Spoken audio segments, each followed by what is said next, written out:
Hi all of you. In this video, we are going to discuss about foreign currency cash flows, how they affect the preparation of cash flow statement, and what are the requirements regarding foreign currency cash flows disclosure requirements given by AS3. So give a heading, foreign currency cash flows.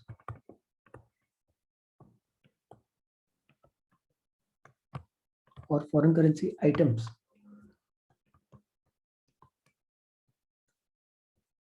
In preparation of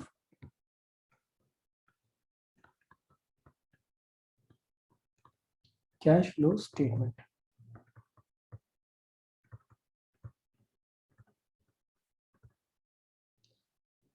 Treatment of foreign currency items in preparation of cash flow statement. Our discussion will be divided into three parts. Number one, foreign currency debtors treatment under direct method, indirect method. Foreign currency creditors denominated in foreign currency under direct method, under indirect method, and foreign currency cash held with an entity. Treatment of that, disclosure requirements regarding that under direct method and indirect method. Based on this, there are several questions which ICA has asked in past examination, the most recent one being November 2019 attempt. So we will be also discussing those questions. First of all, what is a foreign currency item? Guys, when an entity who is operating in India exports goods to a foreign country, then that debtor who is located in foreign country, we own money from them. So that debtor will be called foreign currency debtor. Similarly, we are operating in India and we have purchased goods from outside India.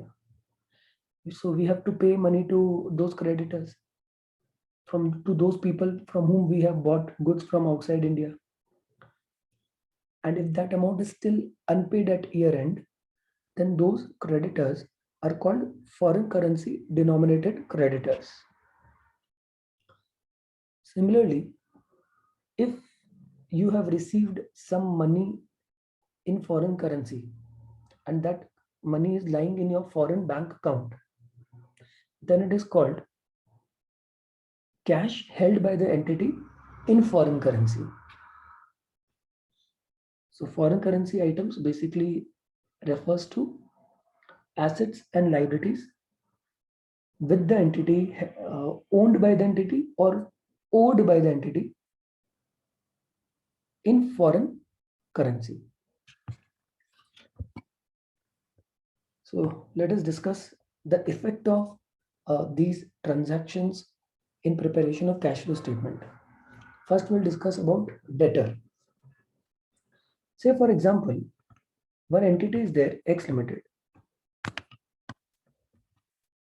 It has sold goods or exported goods to a person in USA for $100 on one particular day in a year. So on the day on which the entity X Limited has exported the goods to a person residing in USA, on that date is called transaction date, and we have sent the goods for $100. If we have sent the goods for $100, we will record the transaction in our books, debtors account debit to sales. We will record the transaction in the books of X Limited. X Limited is operating in India, so the transaction will not be recorded in dollar terms, it will be recorded in rupee terms. The rupee value of the transaction will be determined by using the exchange rate existing on the date on which the transaction took place. Say, for example, on this date, $1 is 70 rupees. And we have sold the goods for $100. So $100 will be equal to how many rupees? It will be equal to 7,000 rupees. So we will record the transaction, the entity will record the transaction at 7,000 rupees. Now, year end comes. Suppose this money is still not yet received from the person to whom we have exported the goods and who is residing in USA. It's not yet collected. If it's not yet collected, then AS11 says that find out what is $1 value at year end. Suppose $1 value at year end is 80 rupees. If it is 80 rupees, in the balance sheet, restate your debtors at the exchange rate existing at the time of preparing the balance sheet, at the time of not preparing, as on the year end date. So we have to receive how much money from our debtor in the foreign country? $100. When the transaction took place, $1 was 70. Today, $1 is 80. So in today's value, how much rupee we have to receive from him? Rupee value of our debtor will be $100 into 80, 8,000. So in rupee terms, the amount receivable from our debtor at year end is 8,000. If that debtor gives us money today, $100, we will go to RBI and we will give to RBI $100. RBI in return will give to us 8,000 rupees. So we initially recognized the debtor at 7,000. Now debtor ka value has become 8,000. So we have to increase the value of debtor. Debtor is an asset. To increase the debtor, we have to debit. You have to increase it by 1,000 rupees. And this is a gain. This gain is called foreign exchange gain, which I'm calling it Forex for short form. And it is credited to P&L account. Where it is credited? It is credited to P&L account.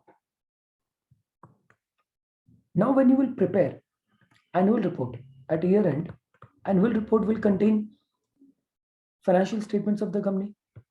And financial statements of the company comprises of number one, balance sheet. So in the balance sheet, X Limited will report the debtors at 8,000. Today, on this date, if this debtor gives us $100 and if we give it to RBI, that $100, how much money will RBI, rupee value, how much RBI will give? 8,000. So we will report the debtors at its today's worth in the balance sheet, 8,000. Second, so financial statement consists of balance sheet and then P&L account. So in the P&L account, that is statement of PL, we will book a gain of 1,000. So our net profit will comprise of some profit and plus 1,000. Means all I'm trying to say is that our net profit will be inclusive of this 1,000 rupees because we'll put that forex gain to SPL. All right. Third thing which we have to prepare is cash flow statement. That is also part of financial statement at year end. That also we have to prepare. So third, cash flow statement. Now, cash flow statement when you are preparing, there are two methods: direct method, indirect method. First, let us talk about direct method. So cash flow from operating activity under direct method.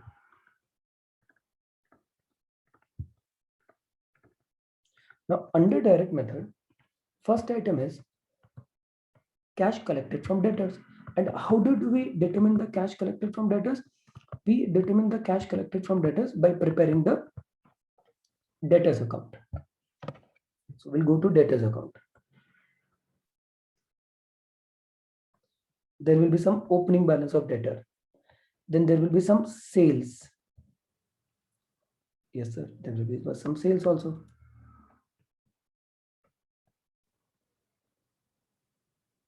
Then there will be some forex gain. This entry ka posting we will do it to forex. It will increase debtor. Then there will be some closing balance of debtor given to us in the question. Correct? So opening balance, sales, forex gain, and then closing balance. And then balance figure, cash collected will come. This cash collected, we will put it over here. Now you may get a feeling that, sir, this cash collected also will include forex gain. But this is a non-cash transaction. This 1,000 rupees we have not received.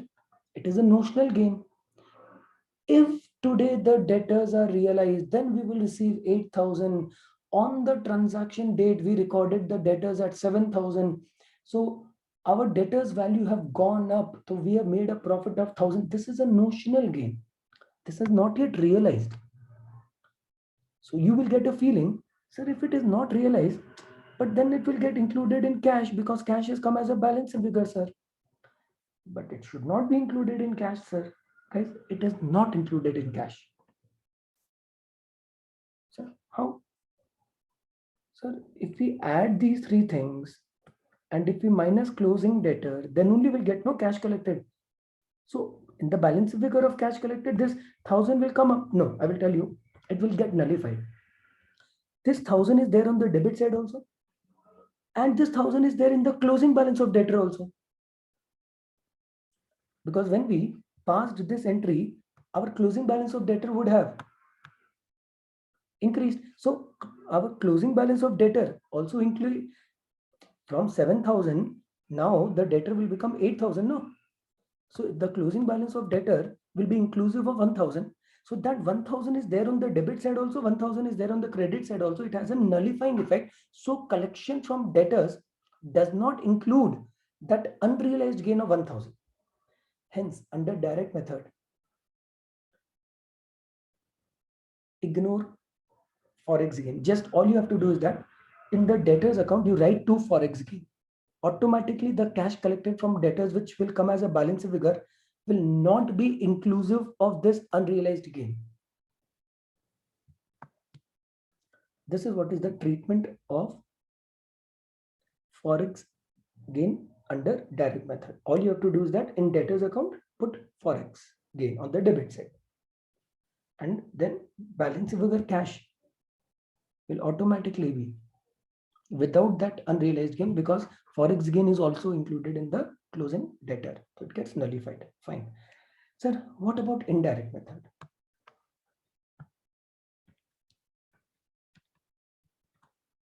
Under indirect method, what is the treatment?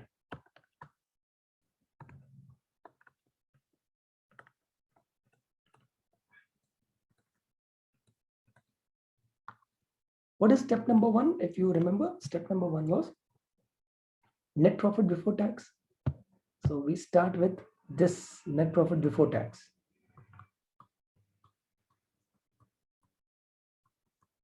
And extraordinary item. So when you start with this profit will be inclusive of 1,000 rupees forex gain. But is it a cash item or non-cash item? It's a non-cash item. This 1,000 rupees has not been received, has not been realized. Since it's a non-cash item, minus unrealized gain on debtors, unrealized forex gain on debtors, 1,000. When you minus this 1,000, you have to just minus that 1,000 rupees. Nothing else you have to do. Under indirect method. So I hope so you understood the first point. Now we will discuss the second point.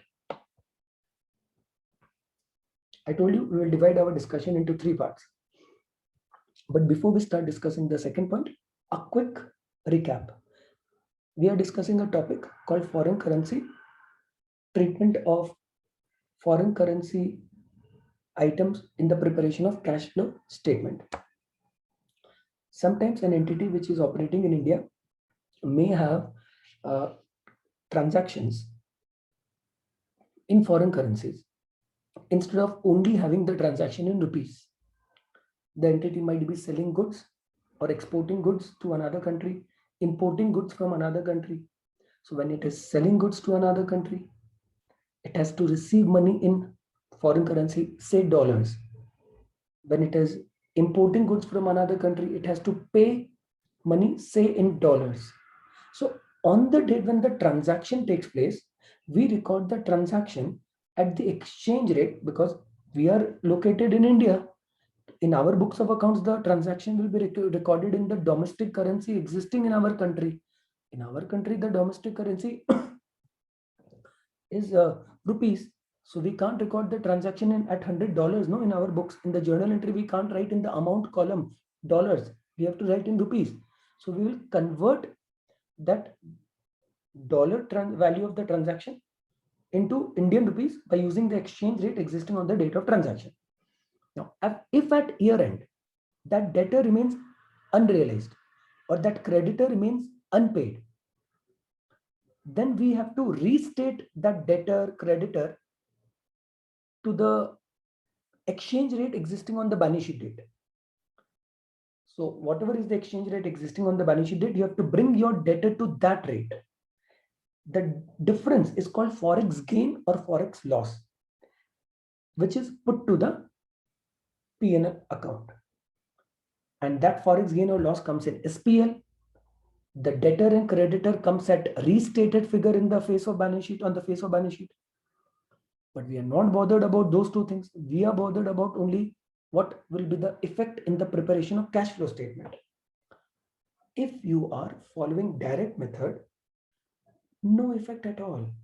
In the debtor's account, when you are writing that forex, it gets nullified and then cash collected comes as a balance figure. So just all you have to do is that prepare the debtor's account in the normal way. Just one additional thing you have to do, forex gain or loss, which will arise at year end due to restatement, put it in the debtor's account and find out the cash as balancing figure and put it in the cash flow statement. Cash collected from debtors or cash paid to creditors. Under indirect method, we start with net profit before tax and extraordinary item. That net profit will be inclusive of unrealized forex gain of 1,000 minus it because it's not cash, it's unrealized, it's notional, it's not been received. And cash flow statement, we have to find out the cash profit.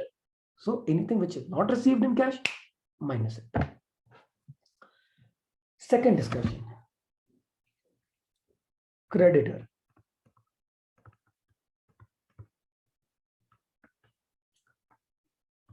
Suppose we, on one particular day in the current accounting year, I'm not calling that date, that date can be anything. 27th May, it can be 15th March, it can be 28th Feb, any date in the which is falling in the current accounting period. We purchased goods from a person residing in USA, from a business entity operating in USA.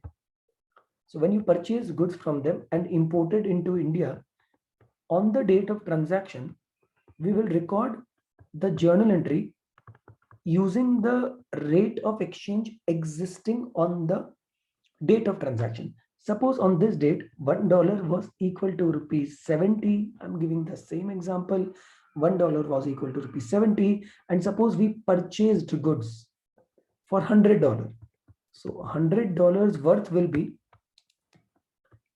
in rupee terms, that $100 will be equal to 7,000.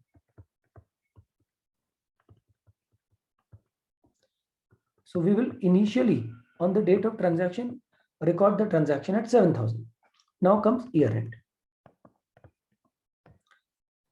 Suppose at year end, the creditors are still outstanding, unpaid. If they are still unpaid, AS 11 says that report those creditors on the face of balance sheet at the exchange rate existing not on the date of transaction but at year end, because balance sheet is a statement of position of asset and liability at that particular date. So bring the creditors to that rate, closing rate. How do we do that? Suppose $1 is equal to 80 rupees. If $1 is equal to rupees 80, then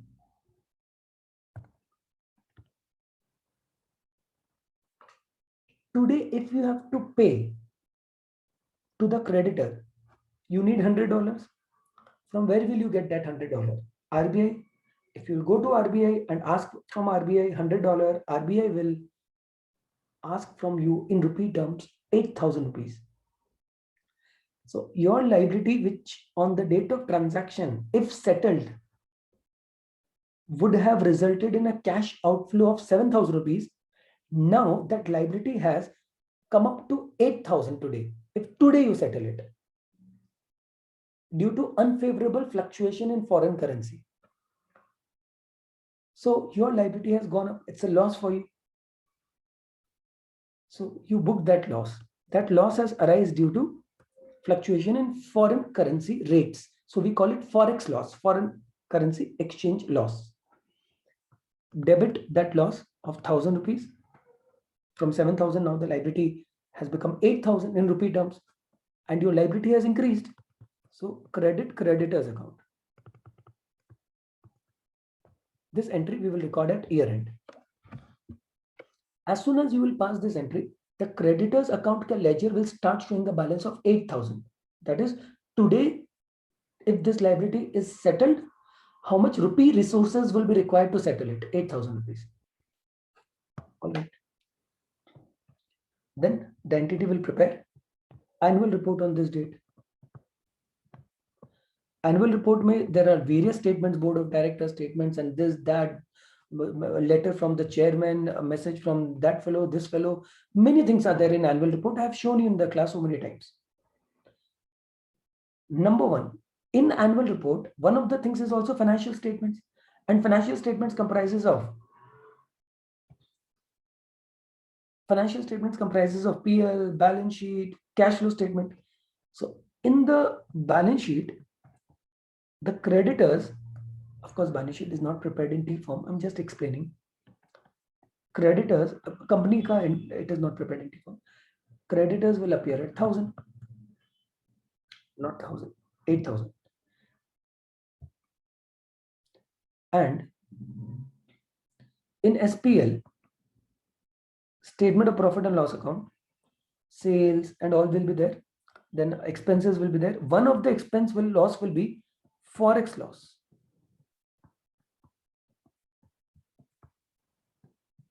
So your net profit would have, whatever is the net profit, would have gone down by 1,000 rupees because of forex loss. Guys, net profit has gone down. Really, cash has not gone down. Just a notional loss. It has not yet happened because we didn't settle it yet. So it's a notional loss. Profit went down, but cash has not gone out. So 1, balance sheet, 2, SPL, and 3, cash flow statement. When you will prepare cash flow statement, there are 2 methods by which you can prepare cash flow statement. Yes, sir. There are 2 methods. First, let us discuss about direct method. What will be the effect in direct method? Very simple. Under direct method, in the heading of cash flow from operating activity, we have to write direct method, indirect method. I'm talking from the viewpoint of operating activity that I've already told. We have to write cash paid to payments to trade payables, creditors. How do we find out the cash paid to creditors? We find it out from creditors account. So let's prepare one creditors account. So when you will prepare one creditors account to find out the payment to creditors as balance figure, first we'll write opening balance, then we'll write purchases, Then we'll write closing balance. And this forex loss would have increased our liability. So forex loss, our liability increased. And balancing figure, you will get cash paid. Now, students think, sir, don't you think so? In this cash paid, even the forex loss amount is there, but you haven't actually paid it. Because, sir, we add the credit side, then we minus the debit side, and then we get the cash paid to creditor. Because when you add the credit side, in the credit side, there is forex loss. And in the closing creditor of 8,000, also there is forex loss. So it gets nullified. This means the cash collected from debtors, cash paid to creditors is correct only and without the effect of forex loss. So this you have to put it on the face of cash flow statement. What is the conclusion? Under direct method, when you're finding out the cash paid to creditors, whenever there is forex gain or loss, just put it in the creditor account, that entry. That entry, you put it in the creditor account, balance figure will be cash paid to creditor. Same what you usually used to do when there was no forex loss or gain. This one extra thing is that this entry you have to put it in the creditor's account while determining the cash paid to creditor. Okay. Sir, what about indirect method? Let's discuss about indirect method. That is also very simple. Very simple rather. Guys, under indirect method, what is the starting point? Step one is we start with net profit. This profit has already been decreased by forex loss, but cash didn't go out. So in step number 2, add non-cash items, forex loss, 1,000 rupees. Cash didn't go out, but profit decreased. We are finding out cash operating profit. So non-cash items, we have to eliminate it. Since this 1,000 rupees would have decreased the net profit, to eliminate it, we have to add back. This is what is the treatment of foreign currency held, foreign currency denominated creditors. Now let's talk about the last point. Cash and cash equivalents.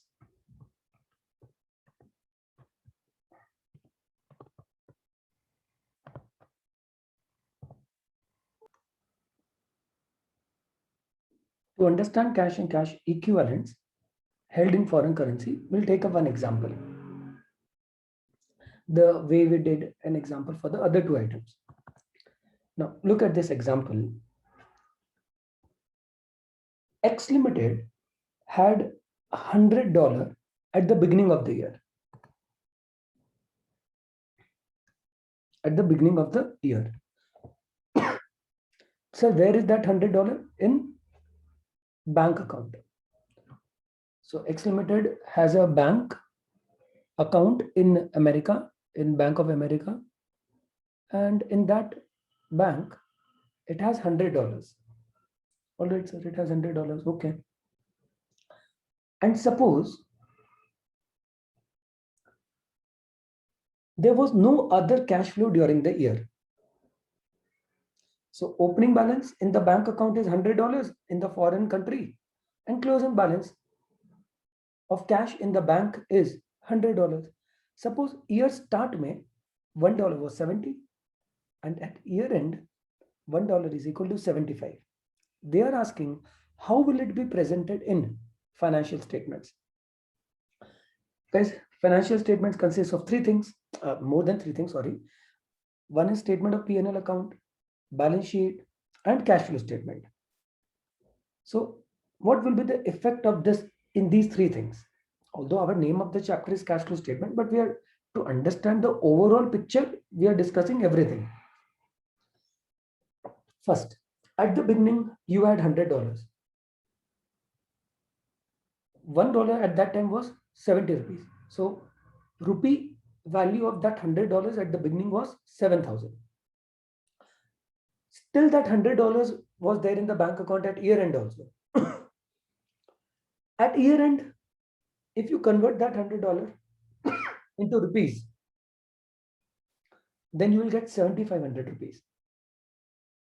So your asset value has increased by 500.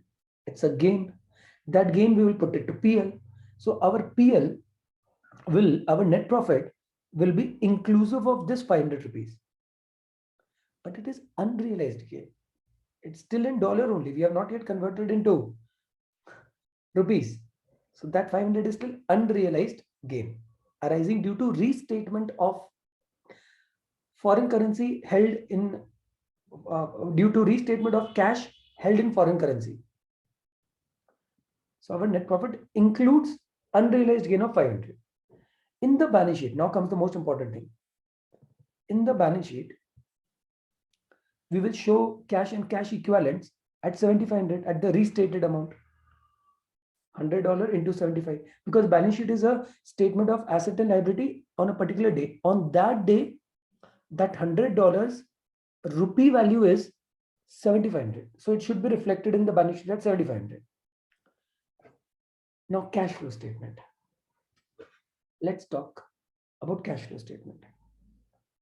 In cash flow statement, we start with net profit before tax. When we'll start with net profit before tax, our net profit would be including the gain on restatement of foreign currency. So what we will do, but this gain has not been received in cash. It's still in dollar only. We have not yet converted it. So this unrealized gain, we will minus it. Okay, we'll minus it. Then we will do investing activity, financing activity, net cash flow. Then we will add opening CCE with the net cash flow. And opening CCE was 7,000 at the beginning of the year, $100 into 70. So closing CCE will also come to 7,000. Now comes a problem. In the balance sheet, we are writing our CCE is 7,500. So the user of the financial statement, when he will read balance sheet, he will see CCE 7,500. He will go to the next page. He will see cash flow statement and he will see CCE 7,000. There is a difference between the two balances, right? So accounting standard 3 says that you have to reconcile and explain to the user of the financial statement why there is a difference, and you have to match this balance with the balance sheet balance. The CCE which is appearing in cash flow statement, usko match karo with balance sheet CCE in either of the following two ways. Number one, below the cash flow statement, you prepare one reconciliation statement like this. If you can see on the right hand side, prepare one reconciliation statement. Sir, how it is prepared? Arey, BRS we used to prepare, no, in foundation. Cash book ka balance we used to match with passbook ka balance. Same way. We'll start with the closing CCE as per cash flow statement, 7,000. We will add with it unrealized gain on restatement, 500. Then we will get to know the CCE in balance sheet.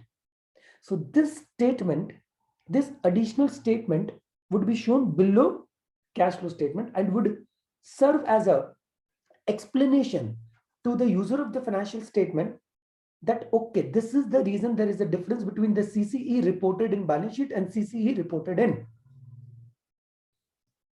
cash flow statement. Alternatively, instead of creating a separate reconciliation statement, alternatively, it can be shown, this reconciliation can be shown on the face of CFS only. How? I will tell you.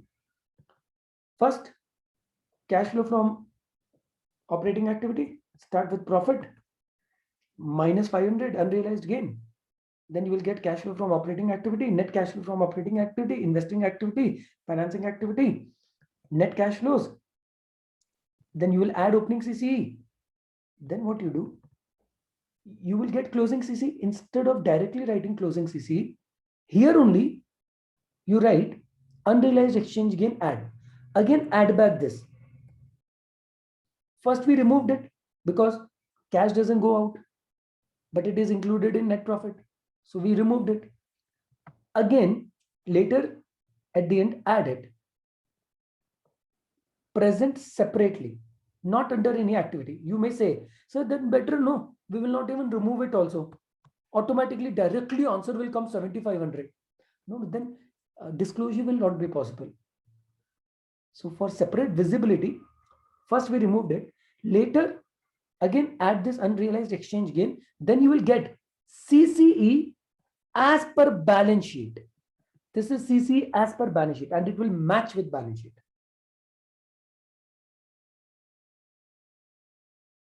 So either you can do reconciliation statement separately like this, method 1, or you can merge this reconciliation with the cash flow statement only. With the opening CCE, you add the unrealized exchange gain. If it's a loss, you minus the unrealized exchange notional loss, and then you will get the CCE as per balance sheet. And this balance sheet, the CCE as per cash flow statement and balance sheet will tally.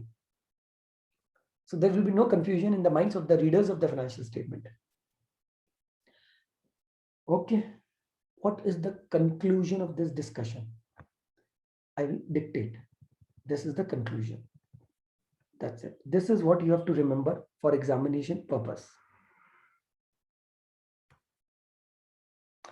Before you write this, I know you may say, what about direct method?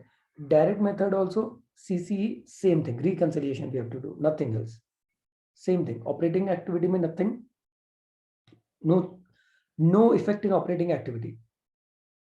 So only in the reconciliation statement that part will come.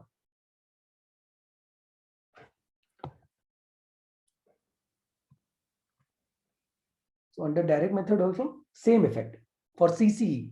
Now read carefully, read carefully. Each and every word is important. If debtor and creditor are in foreign currency, then what we will do?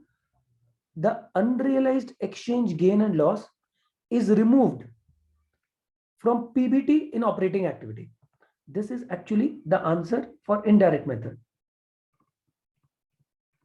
And under direct method, you don't have to do anything.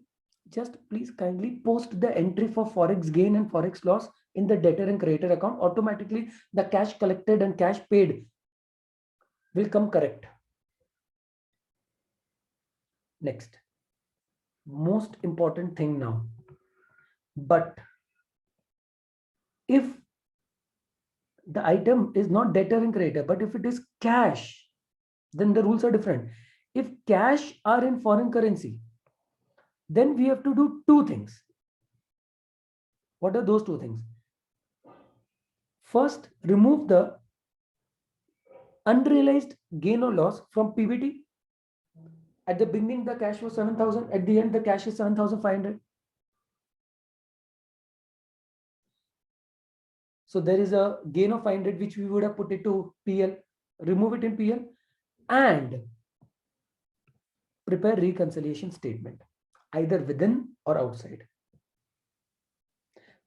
This reconciliation statement is done to match the CCE with the balance sheet.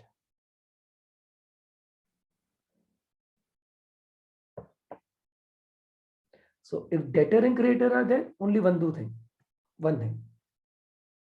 And if CC is there, then two things we have to do. Remove the unrealized exchange gain from PBT. Of course, we are talking from the context of indirect method. Direct method may automatically everything gets adjusted. And reconciliation statement. So two things we have to. All right. Now let us do the questions which they have asked in exam from this topic. So come to Yash's study material. Come to our study material. Page number is 59. Question number is 5.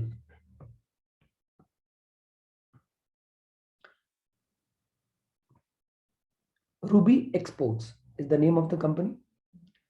had a bank balance of 25,000 USD.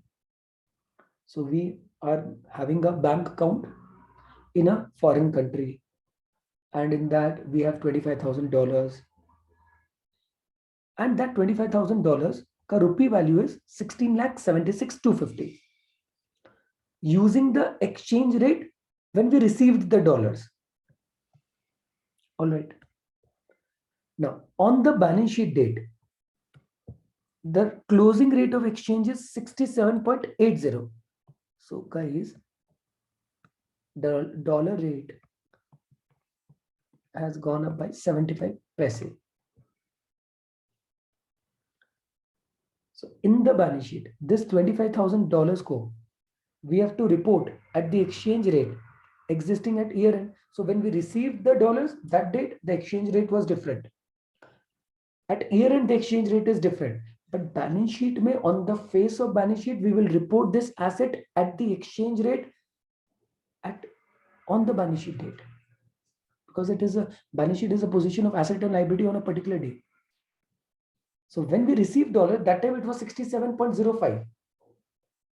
But today it is 67.80. So today, if you give RBI this $25,000, RBI will give you 67.80 per dollar.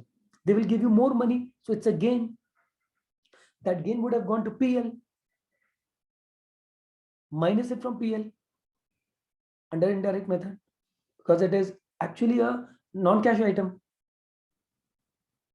And prepare a reconciliation statement.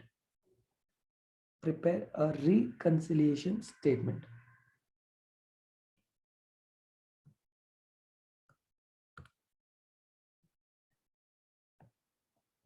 Balance sheet wala CCE and cash flow statement wala CCE will not match.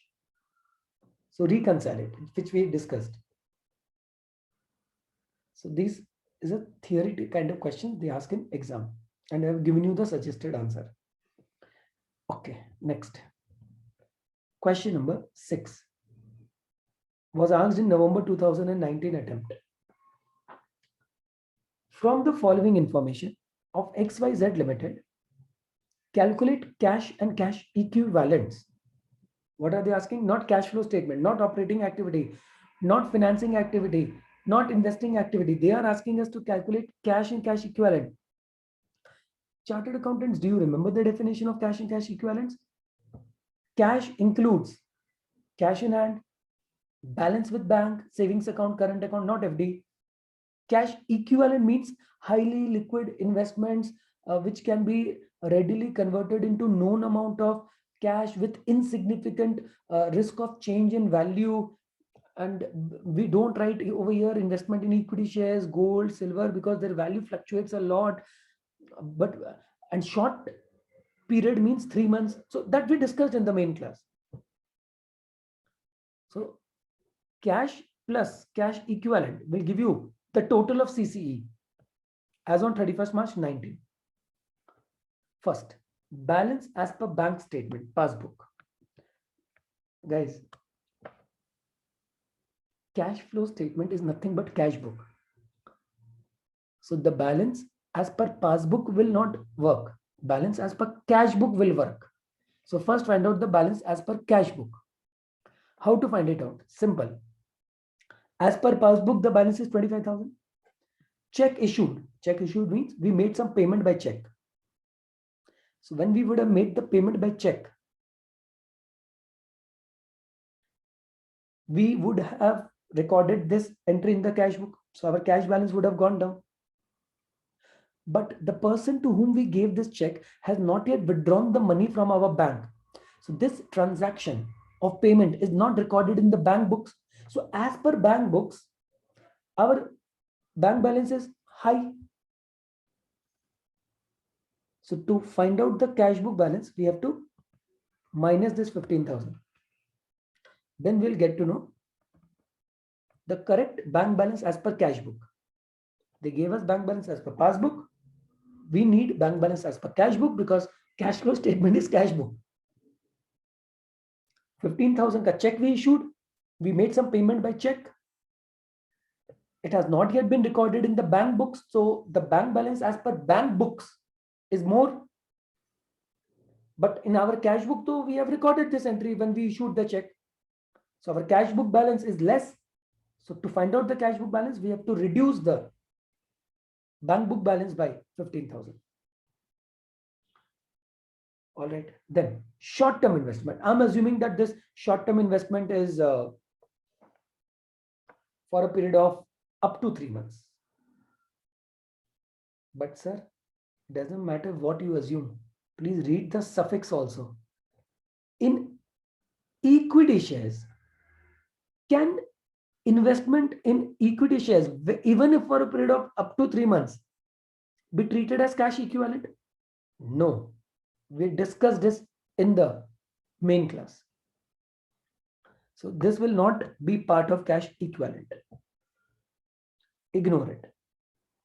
Fixed deposit created on 1st of November, maturing on 15th April. We discussed this also. Only those FDs will come under cash equivalent of AS3 whose original maturity period is up to 3 months. So let's see what was its original maturity period. Don't count remaining maturity period from 31st March to 15th April. Within 15 days it will mature, liquidate. No. Original maturity period should be up to 3 months. Then only it is eligible to be a part of cash equivalent. But original maturity period is November, December, January, Feb, March, April, 6 months. So it will not be part of cash equivalent. Next, they are asking us to calculate cash and cash equivalent. Cash plus cash equivalent will give us cash and cash equivalent. Cash means cash in hand and balance with bank. But which balance with bank? The balance with bank which is existing in the as per cash book, not as per passbook. Next, short-term investment in highly liquid short-term, presuming it up to 3 months, highly liquid. So up to 3 months condition satisfied, assumed. Highly liquid condition satisfied. Debt mutual fund. Generally, when you invest money in debt, known amount of cash will come up. You can predict that how much more or less the cash will come, and it is subject to insignificant change in value. Debt investment ka value doesn't fluctuate like equity. So it will form part of cash and cash equivalent. And the last point, bank balance in foreign currency. On the day when we received the money, the rate was 69. Today it is 70. In balance sheet, this bank balance will appear at 70. But in cash flow statement, though, it will be at 69. So cash flow statement ka CCE and balance sheet ka CCE will not match. So now we have to match it. So we have to prepare one reconciliation statement. That reconciliation can be done either within the cash flow statement as a part of cash flow statement or under a separate note. We have to bring it to 70 because in balance sheet it will be reported at 70. Sir, in cash flow statement, why it will be reported at 69? See, when you prepare cash flow statement, the forex gain which was there in the P&L account, you will remove it because you didn't receive cash. So when you remove it, your operating activity ka cash flow will decrease. So when operating activity ka cash flow will decrease, net cash flow will decrease. When net cash flow will decrease, your closing CCE, which comes after adding with the opening CCE net cash flow, then when the closing CCE will come, that closing CCE will be at 69 only without the increment of 1. But then in the balance sheet, it is at 70. Here it is 69. Match nahi hoga. So to match it, we have to prepare reconciliation statement.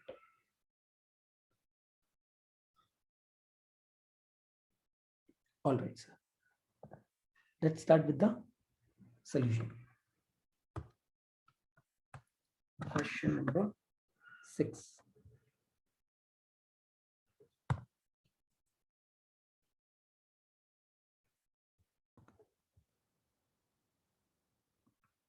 Question 6.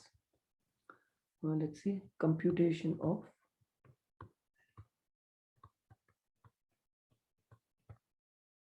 cash and cash equivalents.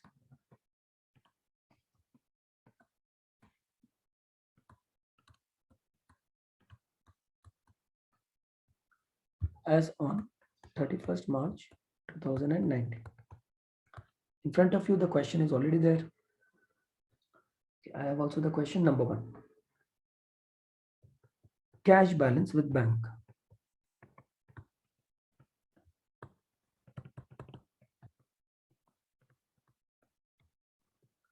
$25,000 less 15,000. We'll get 10,000, which I have already explained. Passbook adjustment. Number 2. Short-term investment in highly liquid sovereign debt mutual fund, not equity. Assuming that the short-term over here means period of up to 3 months. That note, we will write it. If you assume it is up to more than 3 months, then don't take it over here. Then write the other assumption note. Short-term investment in highly liquid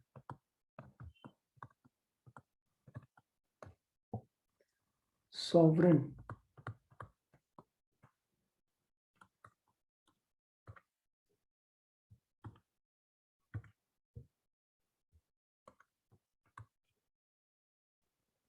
debt mutual fund.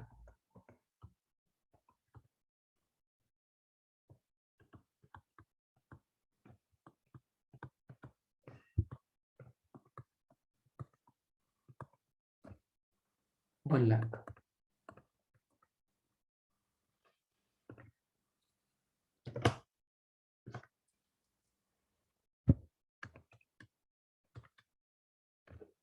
We will have to write one assumption note.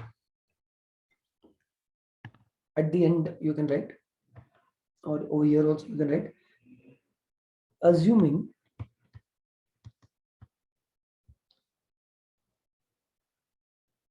to be having maturity of less than 3 months.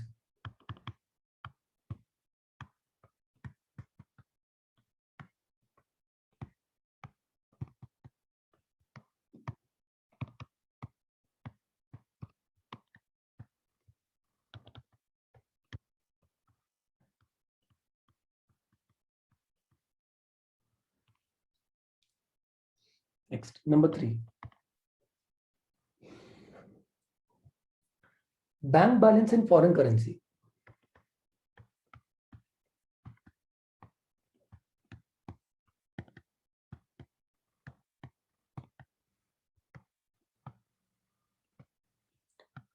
Initially, we'll report it at 79, then we will reconcile it by adding the unrealized gain, which we discussed some time back.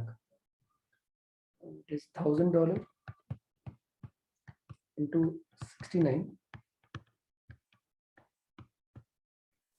69,000. So you get 1,79,000.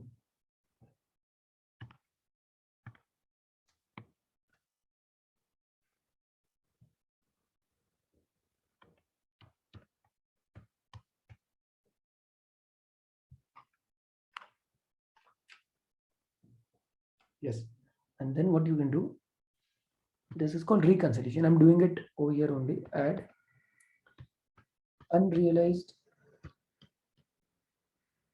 Oh, this sentence you have to write. I forgot. Somehow you have to write.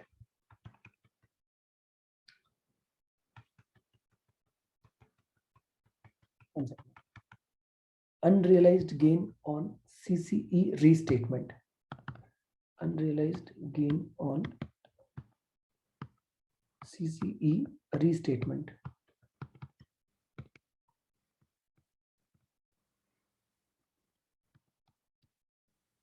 $1,000 into rupee 1. We have to increase it by rupee 1. How did we get it? 70 minus 69. Just to match it with the balance sheet CCE.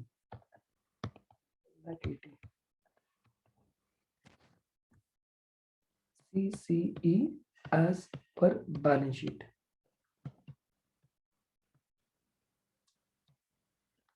Just you leave it over here.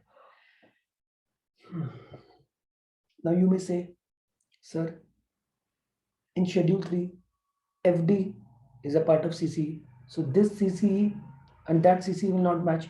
That is not our duty. Our duty over here is only because of that FD wala definition difference and treatment difference, we don't have to reconcile over here. Only that unrealized gain wala reconciliation we have to speak about as per AS3. So don't worry on that. That will be disclosed in the notes to accounts of Schedule 3. That explanation will be there in the notes to account of Schedule 3. Okay. And certain notes we will write.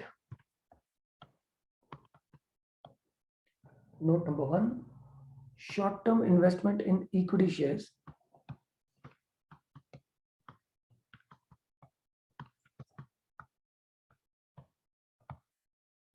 Short-term investment in equity shares and fixed deposit.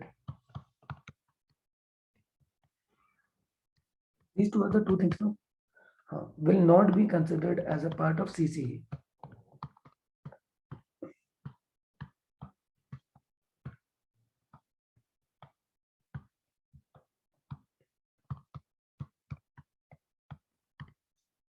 As a part of CCE. So this completes the discussion of foreign currency cash flows effect in CFS. When we have only debtor and creditor, debtor in foreign currency, creditor in foreign currency, one effect. Remove the unrealized gain from PBT in operating activity. CCE के case में two things. Remove the gain from P&L account or eliminate the loss, forex loss and gain, and reconciliation. Reconciliation either within or outside, both are fine. As a part of CFS or in the notes also you can do.